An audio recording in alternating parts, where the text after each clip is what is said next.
Universal News TV, votre chaîne d'information la plus crédible. Arrivé à Abidjan par un vol privé, le 13 décembre, Nicolas Sarkozy était bien plus qu'un invité parmi d'autres venus assister à l'investiture d'Alassane Ouattara pour son 3e mandat.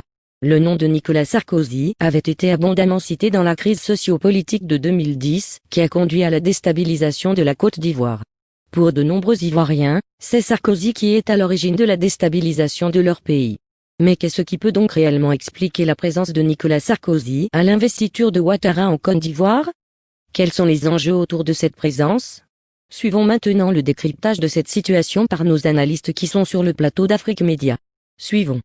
Comme il fallait s'y attendre, Alassane Dramane Ouattara a été investi pour son 3e mandat à la tête de la Côte d'Ivoire. Parmi les invités de marque à la cérémonie de lundi dernier, Nicolas Sarkozy de Nagui Boxa, l'ex-président français, était aux premières loges, malgré la présence du représentant officiel d'Emmanuel Macron, à savoir Jean-Yves Le Drian. Que faut-il comprendre par cette double représentation de la France à cette cérémonie? Qu'est-ce qui peut bien expliquer la présence du bourreau de Laurent Gbagbo et des milliers d'Ivoiriens à l'investiture d'Alassane Ouattara? Pourquoi a-t-il assisté donc à cette investiture 3 jours seulement après la fin de son procès pour, je cite, corruption et trafic d'influence? Sarkozy servirait-il de caution à Alassane Ouattara après une élection qui a coûté la vie à de nombreux Ivoiriens? Voici autant de questions qui trouveront réponse dans quelques instants. Bonjour l'Afrique et bonjour le monde et bienvenue mesdames et messieurs à cette autre édition de Ligne Rouge, l'émission matinale sur Afrique Média, la télévision panafricaine.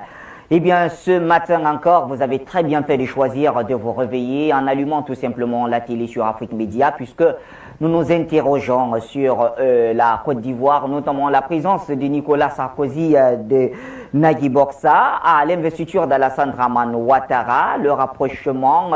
Quelles sont les raisons qui, n'est-ce pas, ont motivé la présence de Sarkozy à cette cérémonie? C'est vrai qu'on se doute bien de la proximité qu'il y a entre les deux hommes, mais avec la représentation officielle de l'État français par Jean-Yves Le Drian, comment comprendre encore une fois cette présence de Nicolas Sarkozy? Eh bien, c'est autour de tout cela qu'on va tourner et bien sûr, pourquoi pas, pousser la réflexion vers d'autres solutions pour notre cher et beau pays, la Côte d'Ivoire. Et pour en parler ce matin, un Ivoirien avec nous, c'est bien sûr Sylvain de Bongo. Bonjour Sylvain de Bongo. Bonjour Bachir, bonjour toute l'Afrique. Merci d'être avec nous, très matinal d'ailleurs. Et pour comprendre... Je reviens à vous quelques secondes et bien sûr... En tout cas, merci. Nous sommes aussi avec Luc Michel. Bonjour Luc Michel. D'accord. Bonjour à vous Bachir, bonjour au camarade Sylvain et bonjour à tous nos spectateurs, en particulier les Ivoiriens. Voilà. Merci d'être là, Luc Michel. Eh bien, on va aller droit au but, Sylvain. Je vous retourne la parole justement pour essayer de comprendre ce qui se passe. Alors, contre toute attente, déjà, il faut bien se dire, Alassane Dramane Ouattara a été investi comme président de la République de Côte d'Ivoire pour son 3e mandat. Vous, en tant qu'Ivoirien, je répète cette question, est-ce que vous êtes senti concerné par cette investiture? Bonjour encore Bachir pour cette occasion offerte pour parler de la Côte d'Ivoire et de l'Afrique.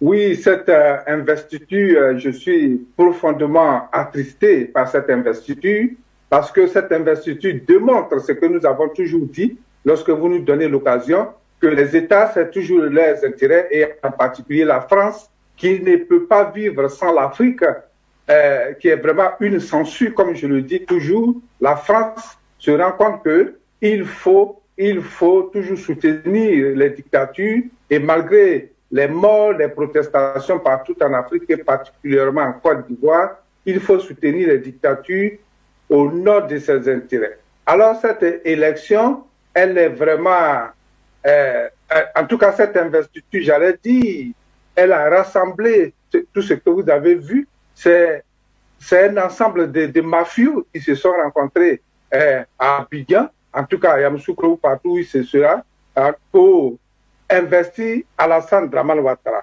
La présence de Nicolas Sarkozy, il faut retracer ça un peu en arrière. C'est lui, monsieur Nicolas Sarkozy, alors maire de Neuilly, c'est lui qui a célébré le mariage de Alassane Dramane Ouattara et de son épouse. Ça, c'était en 1990.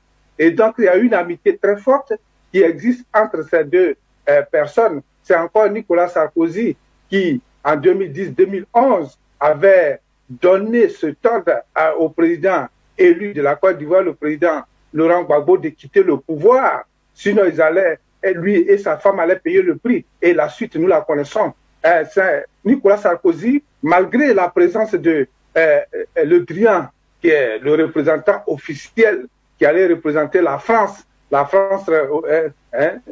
politique, j'allais dire, malgré sa présence, Nicolas Sarkozy est en Côte d'Ivoire et malgré surtout son procès qui vient d'avoir lieu,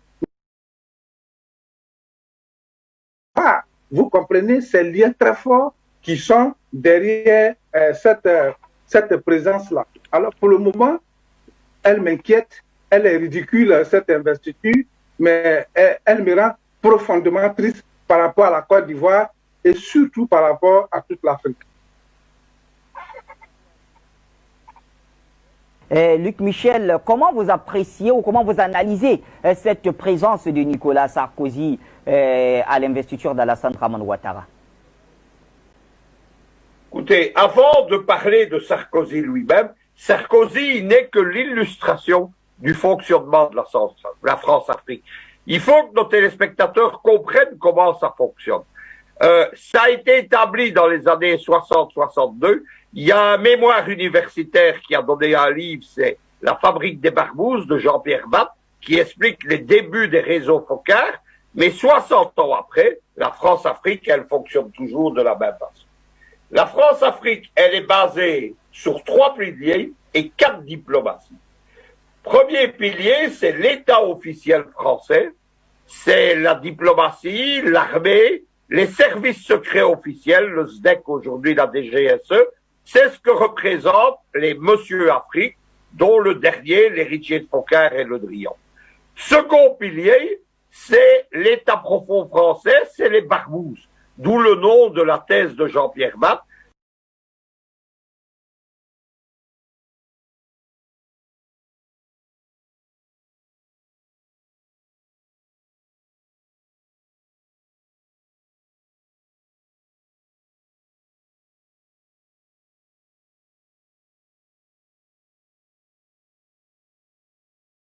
Président à l'époque, organise des assassinats extrajudiciaires et même des attentats terroristes au Liban en 86 avec Mitterrand, par exemple. Troisième pilier, ce sont les sociétés françaises, les multinationales et les grands groupes industriels.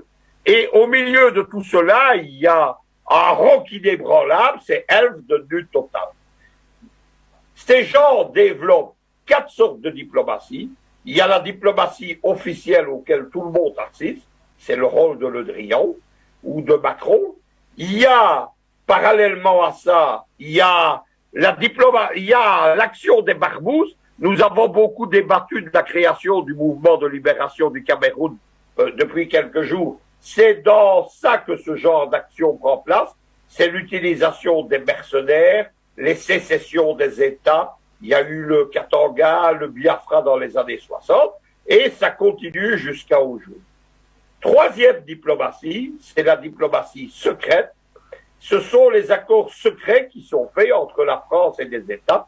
Par exemple, il y a des accords actuellement entre Paris et Kigali, qui a donné le contrôle d'un lieu à Kigali de l'Organisation internationale de la francophonie. Enfin, quatrièmement, il y a la diplomatie parallèle, ne pas confondre avec la diplomatie secrète.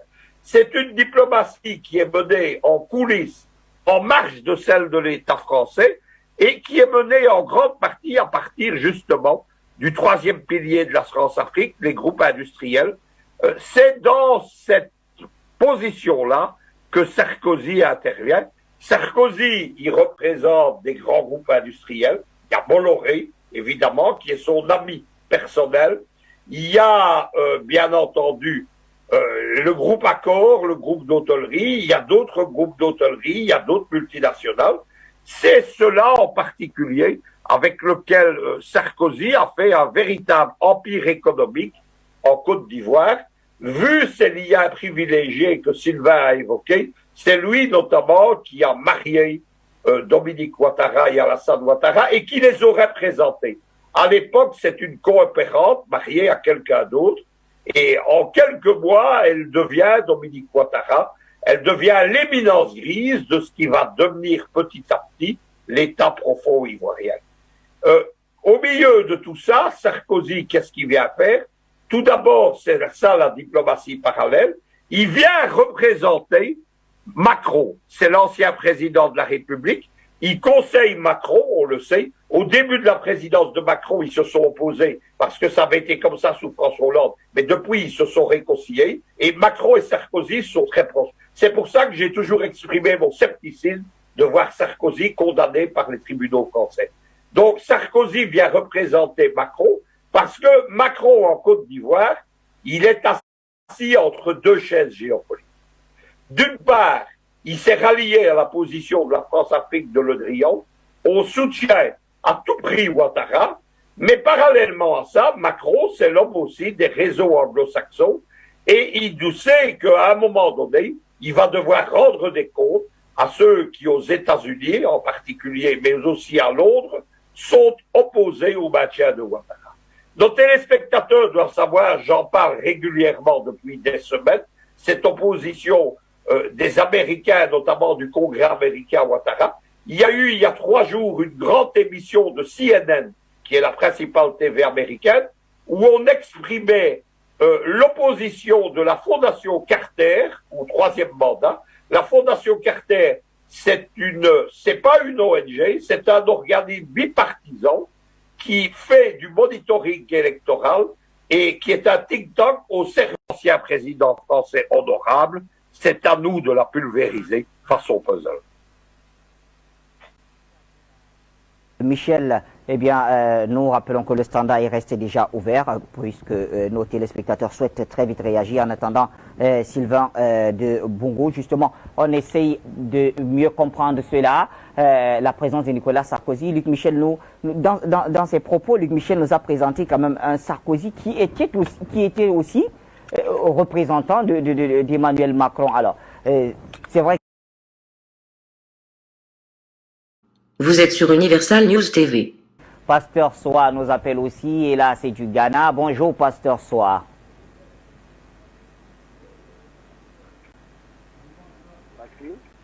Bachir, que la grâce de Dieu soit avec vous. Je salue notre frère Gobert qui est sur le plateau. Je salue tous ceux qui sont également invités ce matin, Luc Michel. Et que la grâce de Dieu soit avec vous. Bachir, je voulais saluer également les grands panafricains qui nous suivent depuis ici et qui sont depuis à Divo, qui est pas de la Côte d'Ivoire, qui ont abandonné de regarder les autres scènes bizarres, français là. Diamana et Amani, et tout ça, je les salue parce que chaque fois, ils me font les points. Bachir, je reviens également sur le sujet qui est important. Côte d'Ivoire, investiture de Ouattara, pourquoi Sarkozy était présent? Bachir, Sarkozy était présent parce que il est venu pour couronnement de cette forfaiture, c'est un couronnement de ces crimes, c'est un couronnement pour dire que les Français, c'est eux-là qui ont tué les Ivoiriens. C'est un couronnement pour dire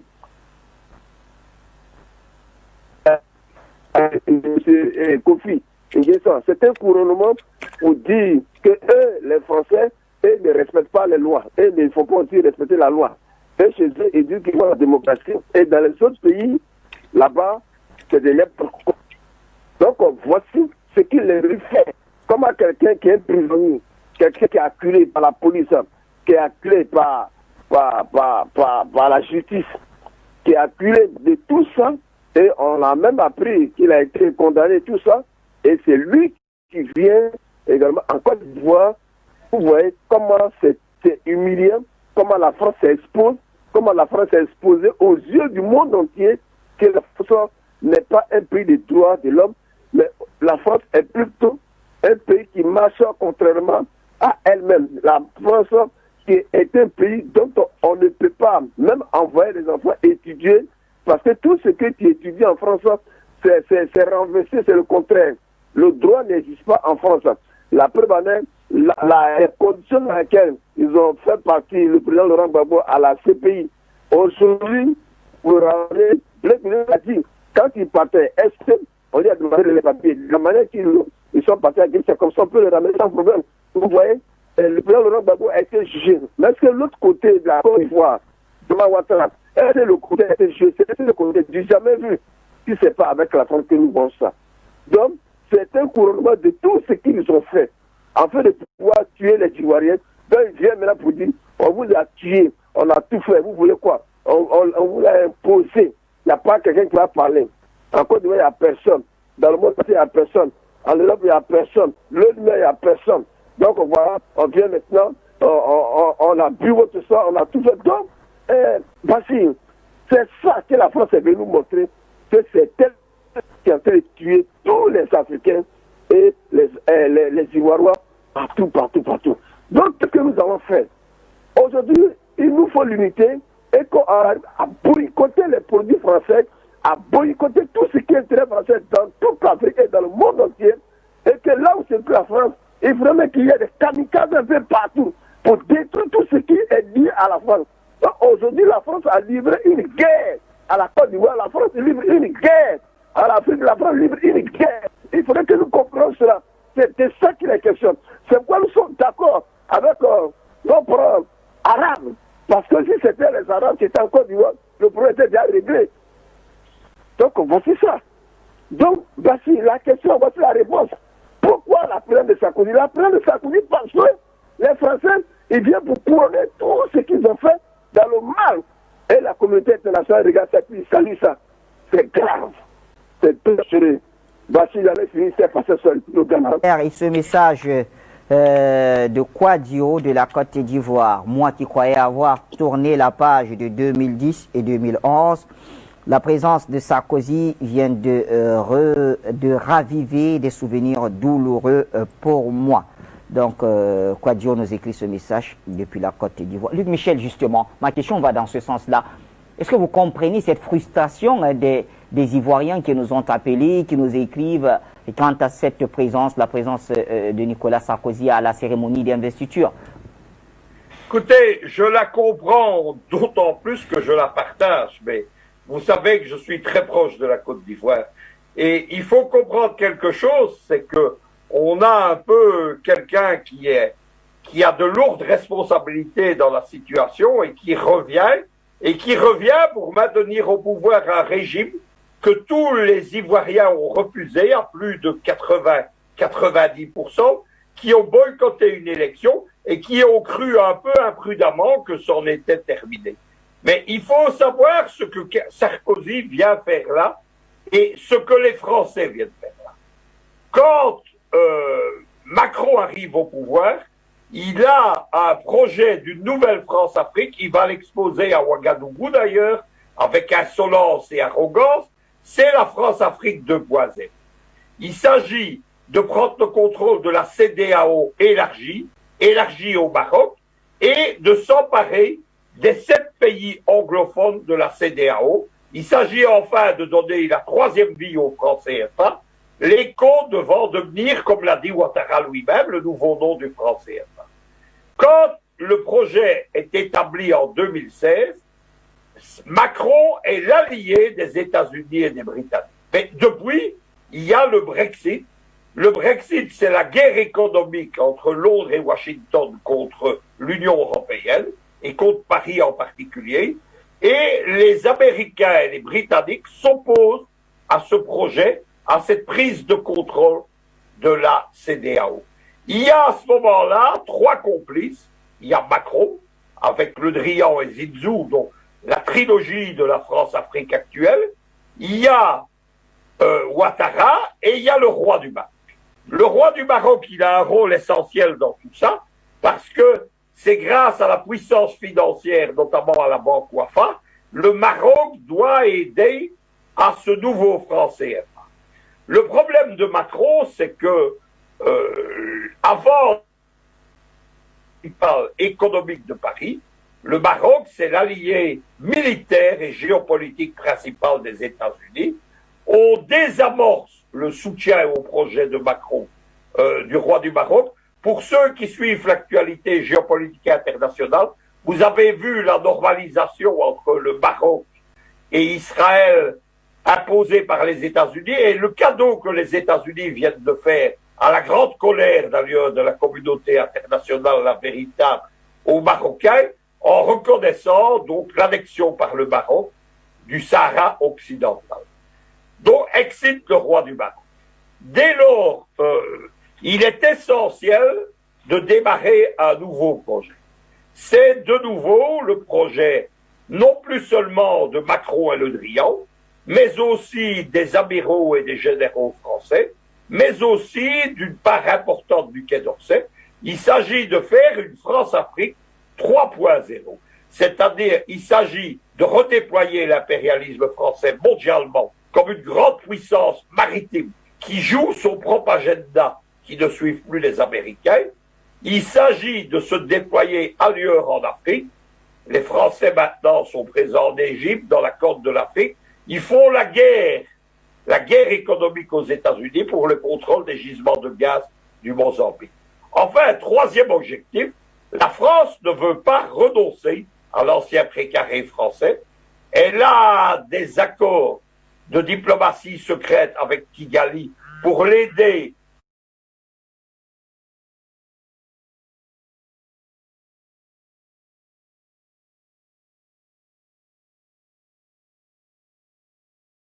à ressoutenir le tout. Vous avez pu remarquer d'ailleurs que depuis un an, les États-Unis, qui ne sont pas très contents, sortent des rapports de l'ONU contre Kagame, ce qu'on n'avait jamais vu jusqu'avant. Et donc, il est essentiel de maintenir Ouattara et Macky Sall au pouvoir. Ce sont le point central, le précaré français, où le Tchad, le Cameroun et tous les autres pays sont réticents, se tournent vers la Russie, se tournent vers la Chine, ont des projets géopolitiques autonomes, notamment le projet d'Idriss Déby Itno, d'armée panafricaine d'intervention. À partir de ce moment-là, donc, il y a une France-Afrique qui résiste, qui se redéploie, et la caractéristique de celle-là, c'est que elle est caractérisée par l'alliance des différentes France-Afrique qui se sont succédées. Lorsque Hollande arrive au pouvoir, il se fâche avec Sarkozy. Et pendant toute la présidence de Hollande, vous avez vu, Sarkozy est poursuivi en justice, il est littéralement traqué par les juges, on sort l'affaire du financement libyen, on poursuit Takedine et Gourdji, etc. Mais Macron, quand il devient président, c'est un homme des réseaux Rothschild, auquel Sarkozy également est lié actuellement avec les grandes sociétés françaises, notamment Bolloré, qui est un allié étroit des Rothschild, et Macron et Sarkozy se réconcilient. Ça vous explique aujourd'hui que ce n'est pas, contrairement à ce qu'a dit un spectateur, c'est pas un copain qui vient honorer son copain Ouattara, c'est pas le copain Sarkozy, le bon temps des copains et des coquins, comme on disait, mais c'est un ancien président français qui vient représenter officiellement la République française. C'est de ça qu'il s'agit. Et il faut comprendre, Sarkozy, en fait, il est au cœur de la France-Afrique qui a précédé celle de Hollande, donc celle de Chirac, de Sarkozy et de Balladur. Il a créé, quand il a cessé d'être président, il a un cabinet d'avocats qui est spécialisé dans la représentation des fermes françaises en Afrique, et il est associé à un des hommes clés de la France-Afrique, de Chirac et de Sarkozy, à ne pas confondre avec Bourgi, c'est Bourgi. Bourgi, qu'est-ce que c'est? C'est le monsieur Afrique officieux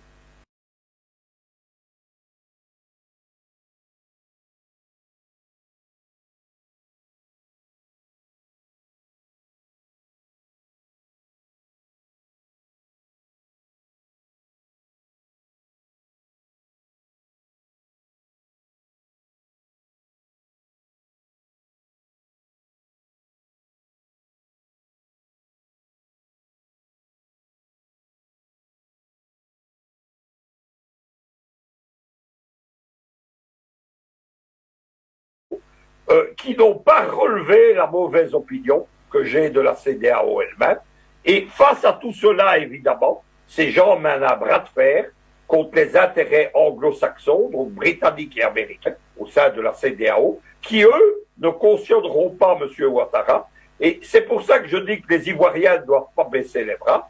On va avoir une nouvelle présidence américaine. Elle est tout aussi hostile que l'était Trump au 3e mandat de Ouattara. Les choses ne sont pas terminées.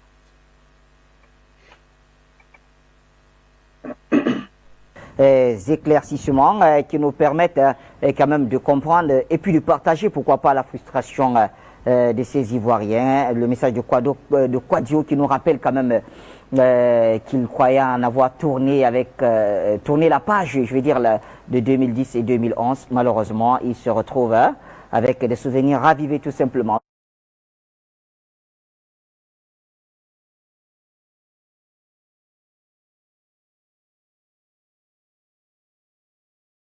Vicky, bonjour, vous nous appelez des États-Unis.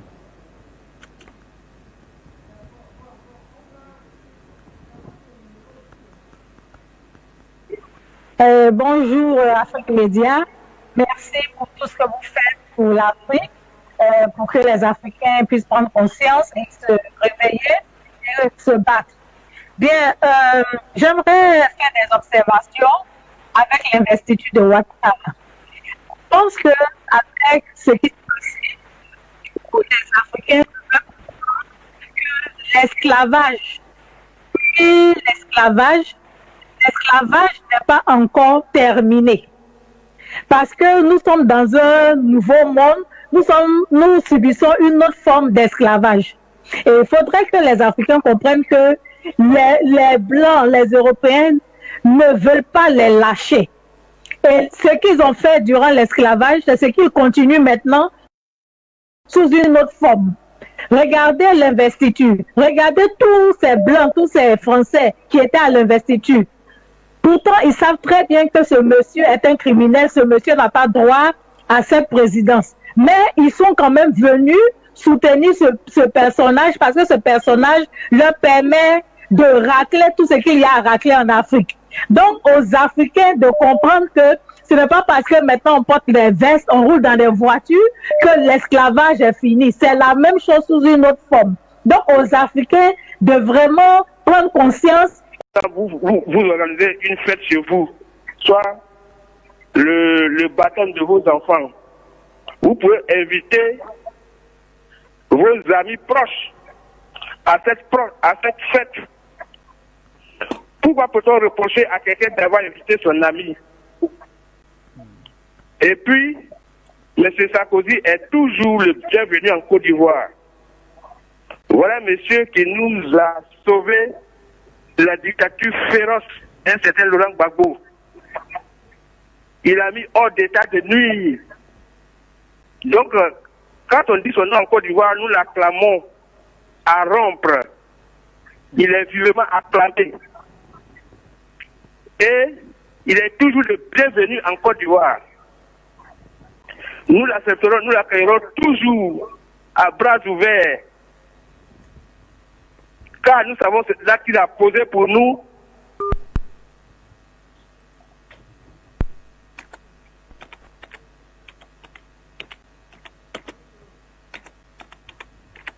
Voilà. Il y avait pourtant une très bonne analyse, une voix dissonante. J'espère que notre appelant pourra relancer l'appel. On me fait savoir que ça s'est coupé. Monsieur, en tout cas, vous rappelez à tout moment que, quand vous voulez, je vous en prie, ça permet quand même de mieux aussi comprendre un certain nombre de choses. Alors, pour cet appelant, Nicolas Sarkozy serait une bénédiction pour la Côte d'Ivoire parce que, je le cite, il a aidé le pays à se détacher du dictateur Laurent Gbagbo. C'est donc ce que nous dit cet appelant. Merci pour votre contribution. Nous restons au téléphone avec un autre appelant. Allô, bonjour.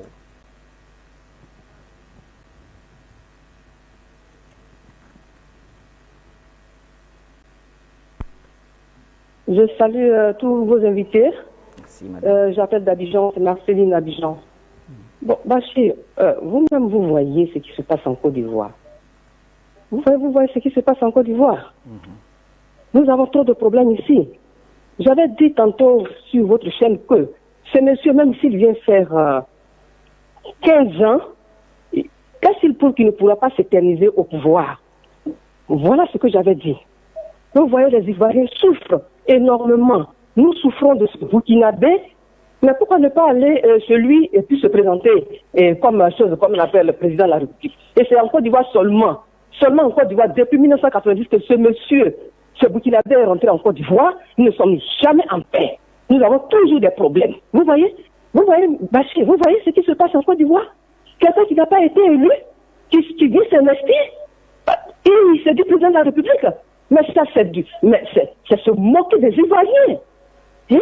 C'est se moquer des Ivoiriens. Ce monsieur-là, ce Burkinabé-là, qui nous donne la peine, nous sommes fatigués de ce monsieur. Il a été élu comment? Misérablement. Aucun Ivoirien n'a voté. Peut-être ce sont ses parents burkinabés qui l'ont voté, mais pas les Ivoiriens. Ce monsieur Nicolas Sarkozy, je ne sais pas pourquoi le DG de comment on appelle, d'Afrique Média a coupé mon générique. J'ai dit ici que c'est les Français, c'est des voleurs, des pilleurs, des menteurs, des tricheurs. Hein? C'est Nicolas Sarkozy. Comme on appelle à Paris, il sait ce qu'il doit faire.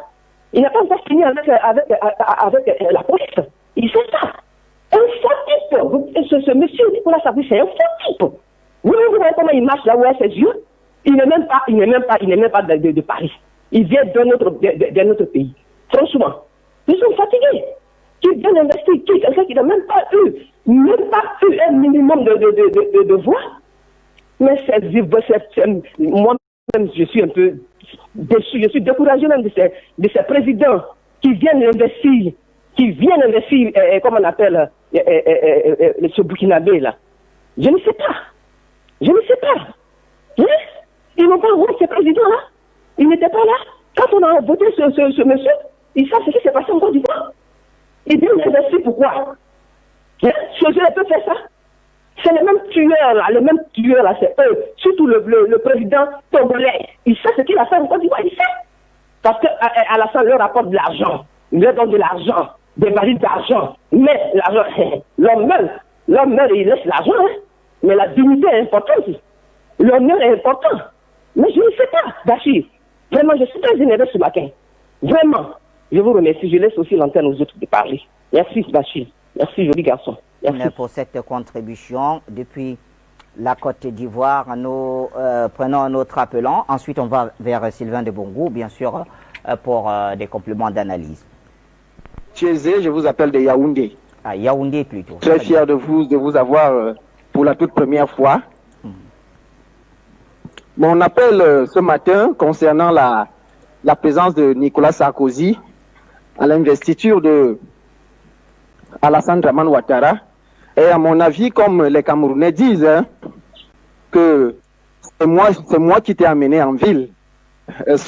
Toi, rappelle-toi de celui qui t'a... Vous comprenez? C'est-à-dire qu'il vient récupérer le reste du produit. Alassane Ouattara passe sous la coupe de Emmanuel Macron, alors qu'il était la propriété privée de Nicolas Sarkozy. Ce n'est que de cette façon qu'il faut comprendre la chose. Il vient donc pour prendre juste le reste de sa part, étant donné que la femme devient à quelqu'un d'autre. Alassane Ouattara, je veux dire Nicolas Sarkozy, n'est pas le bienvenu en Afrique, n'en déplaise à celui qui a appelé tout à l'heure. Vraiment, ce genre de personnes, ce genre de personnages ne saurait être le bienvenu pour nous, les néo-panafricanistes. Ce ne sera jamais le genre de personne, le genre de personnage que nous souhaiterions voir sur notre continent, que ce soit lui. Et je veux également dire, hein, pour finir, Bachir, que tous ces chefs d'État qui ont confirmé, qui ont mis leur sceau par leur présence à cette investiture-là. La France a échoué là où Moscou a réussi en Syrie. Et la France a échoué là où les États-Unis, et puis également le côté iranien, a réussi au Liban. Donc du coup, le seul point qu'il reste, c'est le précaré en Afrique, et précisément la Côte d'Ivoire. J'avais dit, quand j'ai commencé à faire les émissions sur Afrique Média, que la Côte d'Ivoire est sous scellé. Et si les Ivoiriens n'ont pas compris, beaucoup ont commencé à crier. Mais je dis toujours que quand tu n'as pas la vision géopolitique, tu ne peux pas comprendre des choses internationales. Et moi, je le savais depuis, puisque l'opposition n'a pas su jouer ce qu'on appelle le jeu de relationship. Lorsque Moscou avait invité les gens à Sochi, ils se sont contentés d'aller regarder la ville de Sochi, au lieu de chercher à avoir une véritable audience avec le tout-puissant Poutine. Aujourd'hui, Bachar, il est à l'aise. Même Mourado au Venezuela, il est serein. Mais en Côte d'Ivoire, ça bascule. On manipule l'opposition. Et puis en plus, la France joue des Africains avec la Côte d'Ivoire. C'est un exemple pour dire que quiconque qui tentera quoi que ce soit, voilà ce que je vais faire de lui. Je m'arrête ici. Je dis merci beaucoup et à très bientôt. Merci, merci Peter et à très très bientôt. On retourne très rapidement vers Sylvain de Bongou. Sylvain de Bongou, alors vos compatriotes, vous les avez suivis, mais il y en a qui pensent tout de même que la présence de Nicolas Sarkozy est salutaire. Comment ça peut s'expliquer? Ils estiment tout simplement que Sarkozy en 2010 et 2011 a permis à la Côte d'Ivoire, et je cite, de chasser, mot pour mot, le dictateur Laurent Gbagbo. Merci Bachir, merci encore à toute l'Afrique et à la Côte d'Ivoire. L'intervention de cet Ivoirien, je vais dire directement qu'elle est pathétique. Vous comprenez pourquoi l'Afrique et en particulier la Côte d'Ivoire a beaucoup de problèmes pour se relever. Parce qu'il y a en Côte d'Ivoire des hommes liges de ce degré-là. Et ces hommes liges posent vraiment un problème grave au sein des populations en Afrique et particulièrement en Côte d'Ivoire. Et pour moi, la population panafricaine, ou bien les leaders panafricains, ceux qui veulent vraiment libérer la Côte d'Ivoire, quand on prend l'exemple de la Côte d'Ivoire, parce que c'est le cadre aujourd'hui, doivent vraiment régler le problème de ces gens qui infectent la scène politique, qui infectent, je dirais, la vie sociale et économique même des Ivoiriens. Voici des gens qui, ma foi, ne voient pas ce qui est au bout de leur nez, qui ne voient pas plus loin que leur nez, mais qui sont là pour applaudir. Et comme il a dit, ils applaudissent à rompre, parce que Nicolas Sarkozy aurait débarrassé la Côte d'Ivoire de la dictature du président Laurent Gbagbo. Mais que dit-il, ce monsieur, devant les assassinats qui se sont produits tout récemment en Côte d'Ivoire, lorsque les Ivoiriens sont allés dans la rue pour dire non au troisième mandat d'Alassane Dramane Ouattara? Que dit-il aux Ivoiriens qui assistent avec faiblesse, j'allais dire, à la présence et à l'enlèvement même des Ivoiriens qui sont jetés en prison, des femmes aujourd'hui symbolisées par Pulchéri Balé, qui croupissent en prison et qui subissent tous les abus des agents de Alassane Dramane Ouattara.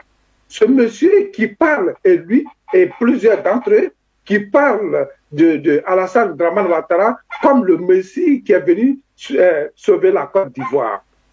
J'ai dit, ces hommes liges, il faut vraiment, pose un grave problème au sein de l'Afrique. Et donc, pour moi, il faut vraiment s'en charger. Parce que c'est un problème réel. C'est la chenille. C'est vraiment, c'est la chenille dans le fruit en Afrique et particulièrement en Côte d'Ivoire. Parce qu'on ne peut pas comprendre que on arrache les têtes des gens et on a fait des ballons de football et on vient dire que Alassane Dramane Ouattara est là pour sauver la Côte d'Ivoire et que c'est Laurent Gbagbo qui était le dictateur, celui-là même qui a été en tout cas acquitté depuis cette cour dite internationale de justice là, la CPI, et de l'autre côté personne n'est poursuivi pour les crimes qui se sont passés en Côte d'Ivoire. Est-ce que ce monsieur est au courant de ce qui s'est passé à Néabli, à l'ouest de la Côte d'Ivoire, les forces communes qui sont un peu partout en Côte d'Ivoire, les gens et les alliés de Soro Guillaume qui sont aujourd'hui jetés en prison, Soro Guillaume qui l'a lui-même, qui l'a dit, qui a mis Dramane Ouattara au pouvoir. Est-ce que ce monsieur se rend compte de ce qu'il dit?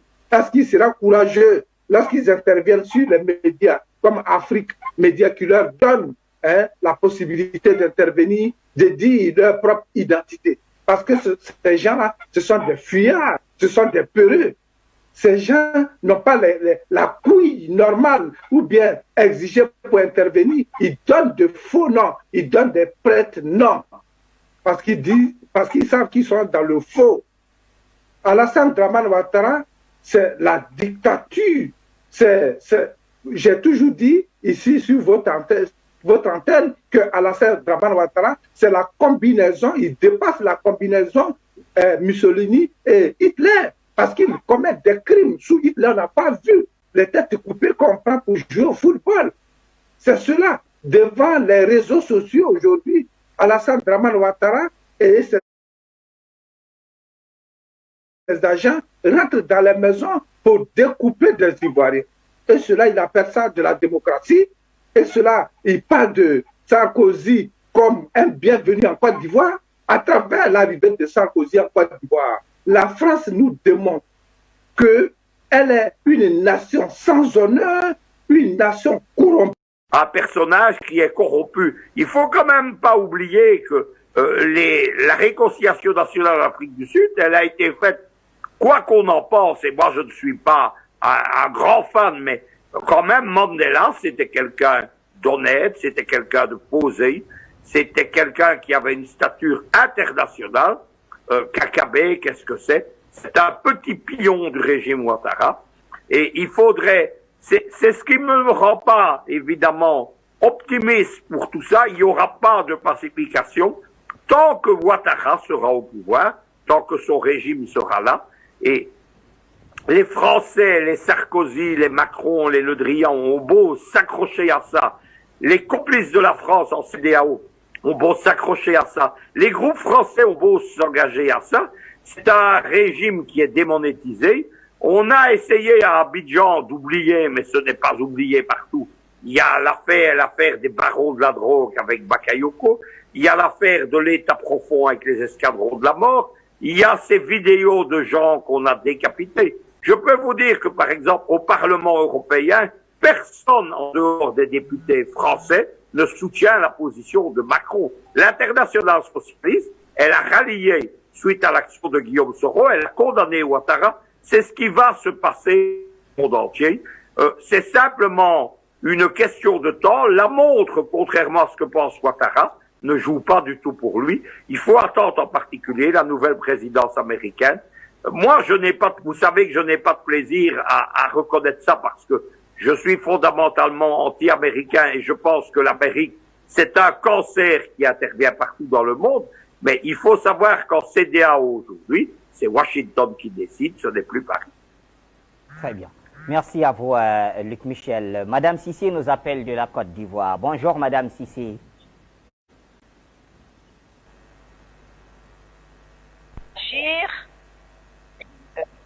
Bonjour, Luc Michel. Bonjour, Sylvain de Bombou. Et bonjour, Afrique Média. Nous vivons en ce moment en Côte d'Ivoire la douleur. C'est difficile pour nous les Ivoiriens. Je ne sais pas si vous m'entendez, Bachir. 5 sur 5, c'est très difficile pour nous les Ivoiriens. Et qu'en plus de cela, on laisse certains mécréants venir en rajouter. C'est douloureux. Ce qui s'est passé là, moi j'appelais ça la fête de la mort. Les chefs d'État là sont venus célébrer la mort. Maintenant, Afrique Média, c'est vous qui parlez de ça. Et vous faites même une émission spéciale dans laquelle on soulève certains chefs d'État, soi-disant panafricanisme, pardon. Je prends l'exemple du chef d'État béninois, celui de Sassou Nguesso et celle de l'Éthiopie, que vous avez défendu bec et ongle par rapport à la rébellion qui a attaqué l'Éthiopie. Mais ces chefs d'État-là, ils sont venus chercher quoi? Venir célébrer cette forfaiture-là. Pourquoi sont-ils venus en Côte d'Ivoire pour célébrer cette forfaiture-là? Moi, j'arrive pas à m'expliquer. Je comprends la présence du Burkina Faso, je comprends la présence du Togolais, parce que eux, c'est des hommes riches, comme je l'ai dit, c'est des gens sans opinion, c'est des gens qui sont à la disposition de la France, c'est des gens sans personnalité. Donc, eux, je comprends.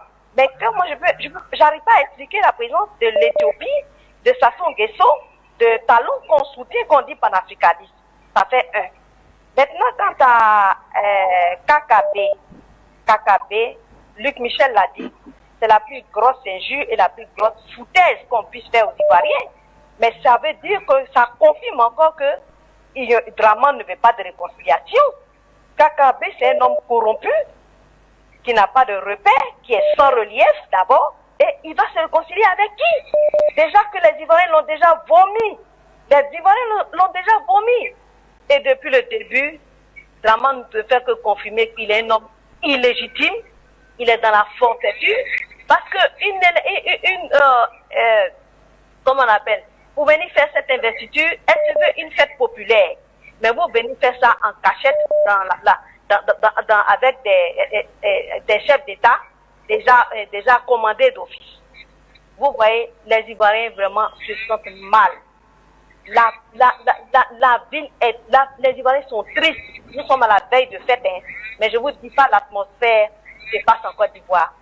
Et on veut, avec ça, on nous parle de réconciliation.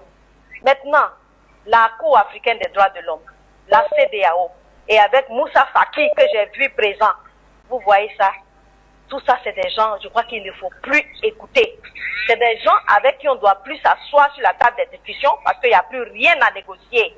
Les Ivoiriens sont livrés à leur propre sort, mais comme je dis, une guerre ne se gagne pas seule. Une guerre doit forcément se gagner avec des alliés. Nous avons pris la mesure des choses. Maintenant, il y a des pays qui sont là, qui sont prêts à nous aider. On va aller vers ces pays-là. Parce que ça, là, ce qui s'est passé en Côte d'Ivoire, là, c'est la mort des Ivoiriens. Soit Dramane dégage et on se réconcilie, mais s'il est là, c'est la mort des Ivoiriens. On ne peut pas accepter cela. Ça, on ne peut pas l'accepter. Maintenant, Sarkozy, moi, je ne sais pas pourquoi on parle de la France. La France, elle est dans sa logique. La France, si la France n'était pas venue avec cet imposteur de Sarkozy, là, ce mécréant, ce malfrat, là, ça allait nous surprendre. La France est dans sa logique. Elle nous montre que, depuis le début, il n'y a pas, elle est derrière, c'est elle qui est derrière tout ce qui se passe. C'est elle qui tire les ficelles depuis ce qui se passe. La France ne va pas changer. Mais aux Africains qui pensent que ce qui se passe là, ça n'arrive qu'aux Ivoiriens, ils vont tirer les épingles du jeu. Le Burkina qui pense que le président burkinabé qui pense qu'il n'a plus de problème de chômage, la Côte d'Ivoire est devenue une terre d'immigration, c'est elle qui résout son chômage. Aux Maliens, aux Nigériens, au président sénégalais, mais je leur ai dit d'ouvrir les yeux parce que ça ne va pas vous arranger. C'est pas fait pour vous arranger. Une fois que la Côte d'Ivoire va se libérer, mais je crois qu'on va ramener vos populations sur vous. Si vous ne nous aidez pas à nous libérer, on va ramener vos populations sur vous. Je vous remercie, Bachir. Merci Madame Cissé pour l'appel depuis la Côte d'Ivoire. Au téléphone, quelqu'un d'autre, bien sûr. Allô, bonjour. Roland Kenny, bonjour. Bachir, alors, bonjour aussi aux panélistes, aux intervenants, à Luc Michel et à toute la grande famille Afrique Média. Mais vous savez, on doit éviter de perdre du temps parce que il y a beaucoup de choses à faire. Le chantier de la libération de l'Afrique est énorme. Alors, en Côte d'Ivoire, qu'est-ce qui se passe? C'était prévisible. Regardez comment on est en train de légitimer, la France est en train de légitimer le gangstérisme, la voyoucratie, la médiocrité, le banditisme à Mondiovision. Est-ce que c'est normal? Regardez Sarkozy qui arrive d'un côté, Le Drian arrive. Sarkozy arrive il accompagné de quelques dirigeants du CAC 40 pour venir saluer et féliciter leur élève qui est en train de frauder devant tout le monde un nouveau mandat. Alors, pour moi, rien ne me surprend parce que, vous savez, tout ce que les gens sont en train de développer sur les analyses politiques par rapport à la politique politicienne, ça ne va servir à rien. Si les Ivoiriens veulent libérer leur pays, ils doivent se donner les moyens d'y parvenir. Honnêtement, moi je pense même que la situation d'Afi, c'est un montage. Quand on l'a pris, il a disparu, ceci, cela. Pour moi, c'est un montage. Il y a eu déjà une réunion secrète pour dire que on va faire exploser le CNT, voilà, on va prendre ceci, on va prendre... Le président Bédié, c'est dommage, il nous a donné de l'espoir un moment, mais on voit que les mêmes causes produisent les mêmes effets. Regardez ce qui se passe. Tout a été mis en place pour détruire le CNT. Si l'opposition ivoirienne voulait vraiment libérer la Côte d'Ivoire, depuis quand ils ont créé le CNT, voilà Soro qui est en exil. Vous savez, ce qu'il faut faire, c'est que quand vous voulez libérer le pays, il faut aussi avoir une stratégie géopolitique. Parce que aujourd'hui, à l'ère de la mondialisation, tout est lié. Pourquoi Soro, par exemple, depuis Paris, puisqu'il a compris qu'à l'Élysée, il n'était pas le bienvenu? Parce que, comme tout le monde le sait, eux, ils n'aiment pas trop le profil des nationalistes, des gens qui, à tout moment, une fois arrivés au pouvoir, peuvent leur faire le petit pont comme Touadéra. Il pouvait prendre l'avion, il part à Moscou et dire, aller donner les garanties à Moscou qu'écoutez, je sais que vous avez des choses à dire en stratégie militaire. En plus, il était ministre de la Défense. Il a des entrées dans l'armée ivoirienne. Il pouvait aller donner les garanties à Moscou pour dire, écoutez, je sais que vous n'êtes pas, vous n'aimez pas le jeu de la France. Voilà ce que je vous propose. Essayez de m'encadrer à votre petit niveau, dans les coulisses, et tout. Comme ça, quand j'arrive, je vous donne la gestion, par exemple, de la sécurité d'Abidjan ou de l'aéroport. Et donc, en faisant ça, il allait déjà être assis sur le plan géopolitique.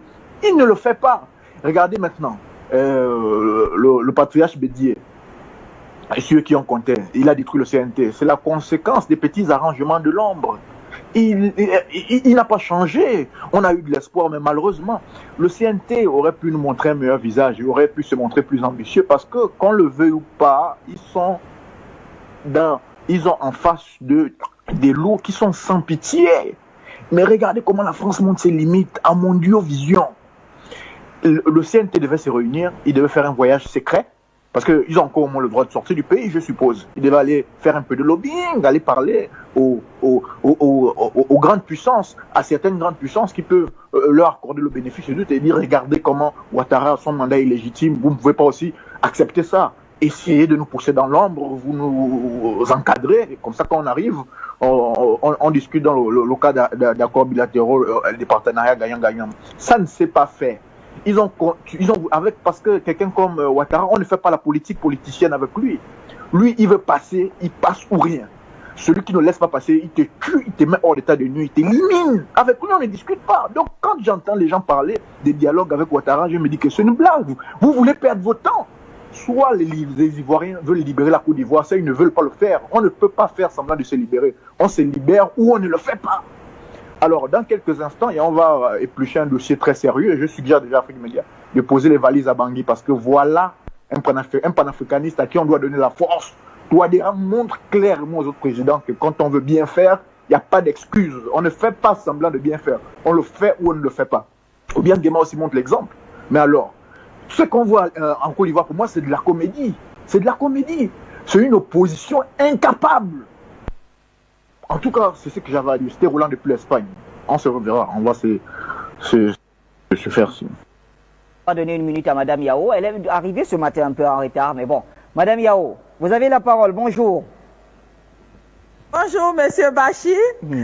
Bonjour, Standard. Bonjour, Monsieur Bachir. Bonjour, Standard. Bonjour à votre invité. C'est vrai, ici en retard. Merci.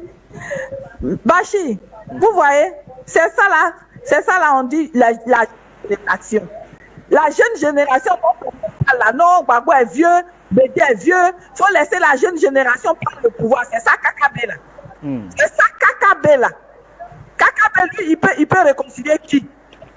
Mais ça, c'est se moquer de nous encore. Ça prouve que ce gouvernement ne veut pas de réconciliation.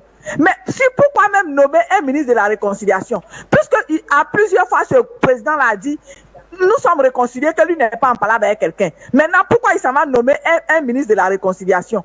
Mais il avait en son temps, en 2011, il avait désigné Konan Bani, commission réconciliation et vérité. Ce rapport-là, il est où? Mais qui s'appuie sur ça pour organiser une réconciliation? Tout ça là, c'est pour nous narguer, nous faire mal. Kakabé qui est là, ce n'est pas celui-là, il n'est pas crédible.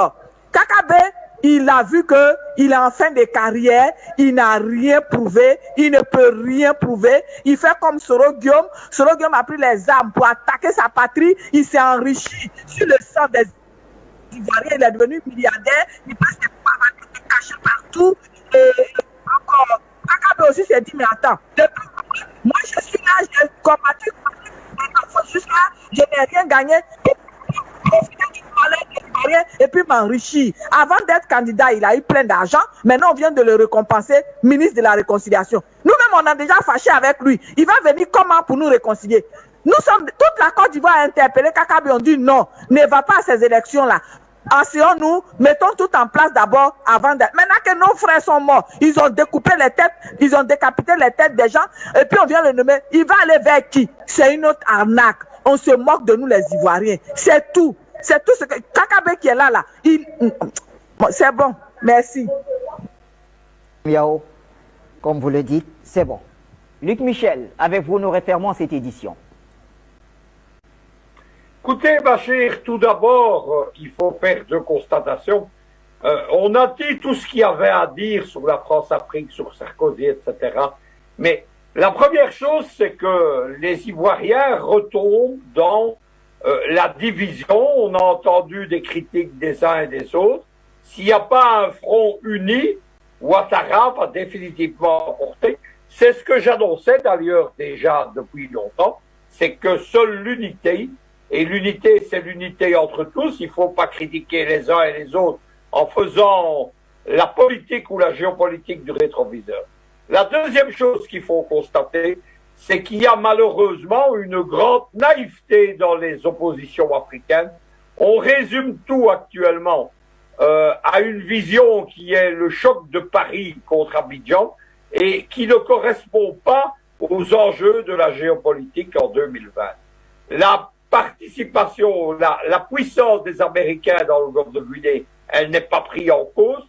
Les rapports de force entre Paris, Londres et Washington ne sont pas pris en compte. Ils n'ont pas pris en compte dans le public, mais ça on peut le comprendre, mais qu'ils ne soient pas pris en compte par les décideurs de l'opposition, c'est quelque chose qui ne marche pas. Et chaque fois que certains au sein de l'opposition ont tenté de développer une diplomatie parallèle justement pour isoler Ouattara, ils se sont retrouvés bien seuls. Les conditions, l'affaire ivoirienne, ce n'est pas une affaire terminée. Mais face à l'opposition, il y a la France-Afrique. La France-Afrique, c'est 60 années d'expérience, de structure, et avec des cadres formés, avec des réseaux formés, avec des moyens financiers considérables.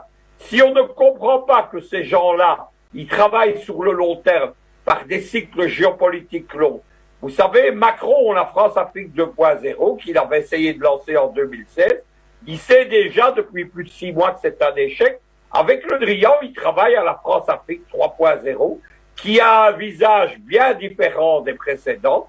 Si on ne prend pas en compte cette nécessité de travailler sur des cycles longs, il n'y a pas d'espoir.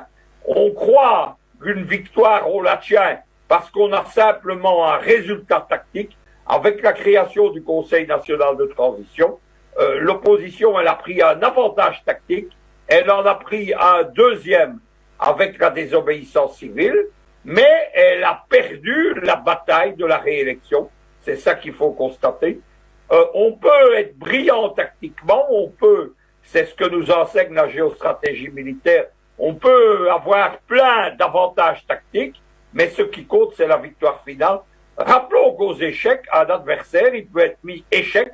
Tant qu'il n'est pas échec et mat, la partie n'est pas terminée. C'est ce que Ouattara, malheureusement, je le dis 3 fois hélas, est en train d'imposer à la Côte d'Ivoire. Il est temps que cette opposition se ressaisisse. Je pense, comme Sylvain de Boubou, que la dissolution du Conseil national de transition a été une erreur profonde. Moi, j'appelle toujours, si l'opposition veut avoir un espoir, c'est un gouvernement de transition, en exil s'il le faut. Infiniment, Luc Michel, et on retient votre incessant appel à l'unité de l'opposition. Après cette investiture, la tâche d'Alassane Ouattara reste grande avec la réconciliation nationale en vue de la cicatrisation des tragiques événements de 2010. La nomination d'un vice-président est attendue pour donner les premières indications sur la volonté du nouveau président de la République. Ici, Christine Muriel, pour Universal News TV. Merci de suivre Universal News TV sur YouTube. Nous vous rassurons que les informations que nous diffusons au quotidien sont suffisamment crédibles. Alors, n'hésitez pas à liker la vidéo si elle vous plaît, et si vous êtes nouveau sur la chaîne, N'oubliez pas de vous abonner et d'activer la cloche de notification pour ne pas rater nos prochaines vidéos.